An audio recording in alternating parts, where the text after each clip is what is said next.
All right, time right now, 10:15. Well, Tanae White has gone from Annapolis, Maryland to the pages of Sports Illustrated. Now, she just made her debut as a rookie model in this year's swimsuit issue in Sports Illustrated.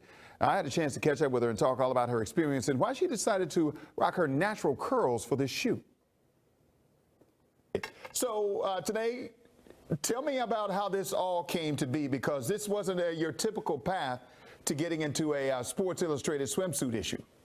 That's right.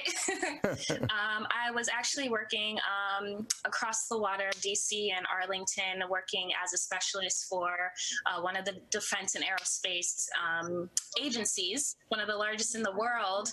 And I had saw on my social media there was an opportunity to try out for Sports Illustrated swimsuits open casting call. 3,000 women showed up, and somehow with my not having any modeling experience, I was able to make it all the way to the Sweet 16. And that gave me a desire to want to try again. So I tried out the next year and I made it into the magazine. So it was that simple. You 2 years later, you're working in defense contracting, and then 2 years later, you beat everybody and you're in Sports Illustrated. I won't say it was easy. It was really hard because in my career path, I worked my way up, got my master's in corporate communications. I was doing digital communications, and it was something I really love and really did love, and I still love to this day.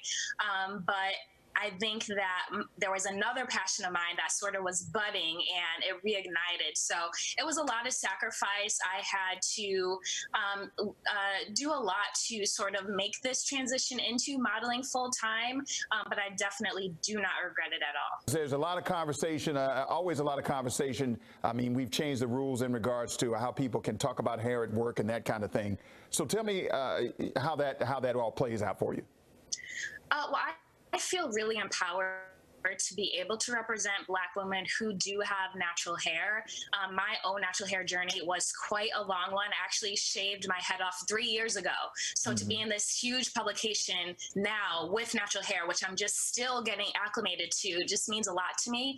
And I feel like, especially from a diversity perspective, we don't see enough Black women in the media and in the industry. They're not being pushed enough. We're not seeing enough Black and multicultural hair artists, photographers, makeup artists. So I think it speaks really strongly and passionately the fact that I have the opportunity to represent women, dark-skinned women, and be in this magazine to show that, you may not see yourself here or there, but you will see yourself here. And I'm more than happy to represent that for you. You are seen, you are heard, and you are beautiful. Has there ever been any pressure in your modeling career to change your hair?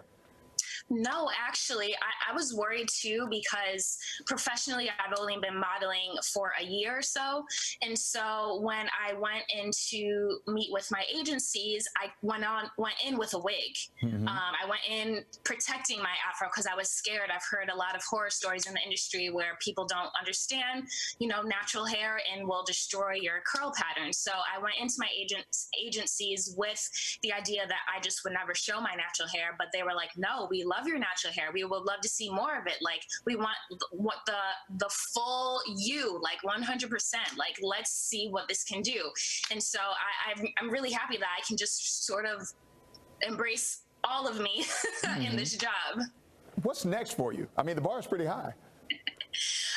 I really would love to be in a New York Fashion Week. It may not happen this year, but hopefully next year. I would love to see myself on a runway. And then also I would love to secure a beauty campaign. I love Rihanna's Fenty beauty line. I love Pat McGrath products. And then obviously everybody wants to be a cover girl.